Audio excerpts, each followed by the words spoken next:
இதெல்லாம் சம்பந்தமே இல்லாம ஏன் என்கிட்ட வந்து சொல்லிட்டு இருக்கீங்க? உனக்கு சம்பந்தம் இல்லாத வரைக்கும் நல்லது. உனக்கு இதுல கடுகளவு சம்பந்தம் இருக்குன்னு தெரிஞ்சா கூட இந்த சண்முகம் வாத்தியாரோட இன்னொரு முகத்தை பார்ப்பேன். ஓகே, நான் தான் பண்ணேன்னு உங்களுக்கு உண்மையான ஆதாரத்தோடையும் சாட்சியோடையும் தெரிஞ்சதுன்னா இதுக்காக நீங்க எனக்கு என்ன தண்டனை வேணாலும் கொடுக்கலாம். அத நான் ஏத்துக்கிறேன். ஆனா நான் இத செய்யலன்னு நிரூபிச்சிட்டா நீங்க என்ன பண்ணுவீங்க?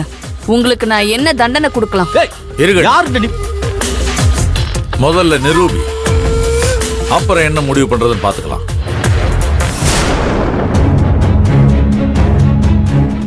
அந்த முடிவு உனக்கே முடிவா இருந்துடக்கூடாதுன்னு வேண்டிக்க. பாகண்ண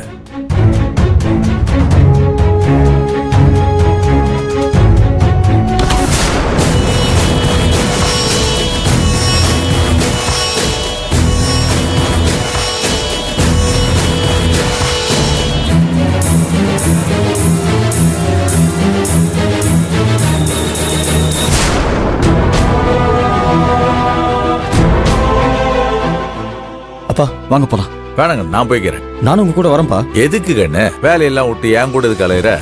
நீ போய் வேலையை பாரு, இந்த பிரச்சனையை நான் பாத்துக்கிறேன். சரி இந்தாங்கப்பா சாவி. வீட்டுக்கு போங்கப்பா. நீ எப்படி வருவ? நான் ஆட்டோல வந்துக்கிறேன்ப்பா, நீங்க போங்க, பார்த்து போங்க. சரி கண்ணு.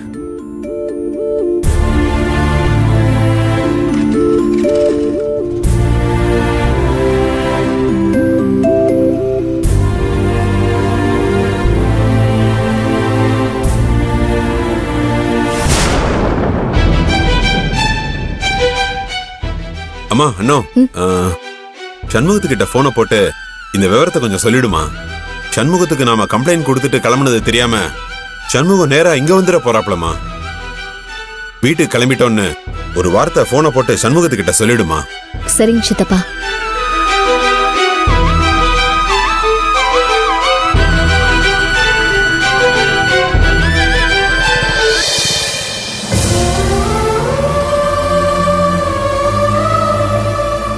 அகண்ணே, மாமா ரம்யாட்ட பேசி முடிச்சிட்டேன். இப்ப ஸ்டேஷனுக்கு தான் வர்றேன், வந்துடுறேன். இல்லைங்க மாமா, இப்போ வேணாங்க மாமா, நீங்க ஸ்டேஷனுக்கு வர வேணாம்.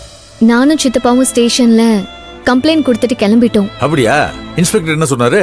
நாங்க கொண்டு வந்து கொடுத்த தண்ணிய டெஸ்டுக்கு அனுப்பி அதுல கலந்திருக்கிற மருந்து என்ன மருந்து, அது எங்க தயாரிச்சதுன்னு எல்லா தகவலையும் சொல்றேன்னு சொல்லிருக்காங்க. நாங்க இப்ப வீட்டுக்கு தான் வந்துட்டு இருக்கோம். அதனால நீங்களும் நேரா வீட்டுக்கே வந்துருங்க, ஸ்டேஷனுக்கு வர வேண்டாம். சரி கண்ணு, நான் வீட்டுக்கு வந்துடுறேன். செல்லகிளி நீயும் பார்த்து வந்து சேருங்க.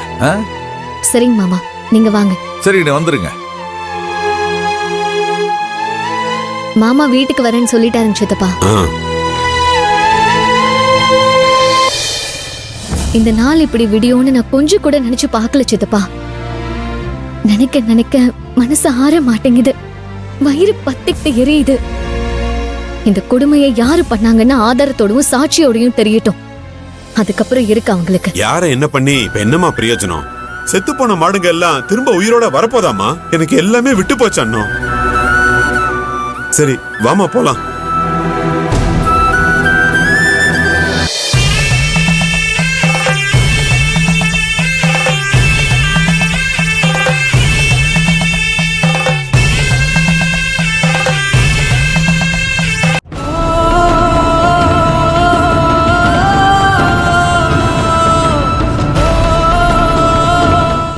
சித்தப்பா அங்க நிப்பாட்டுங்க.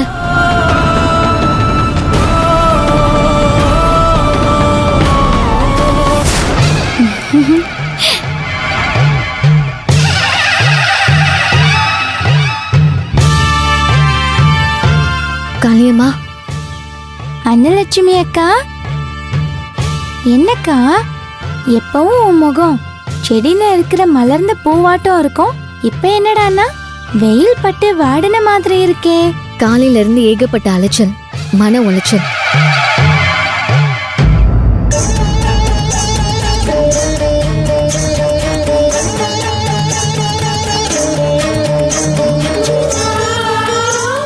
அக்கா எல்லாம் சரியா போயிடும், பூவை வாங்கிக்கோக்கா. எனக்கு என்னமோ தெரியல காளியம்மா, உன் கையால பூ வாங்கிட்டு போனா எல்லாமே சரியாகி நல்லதா நடக்குது.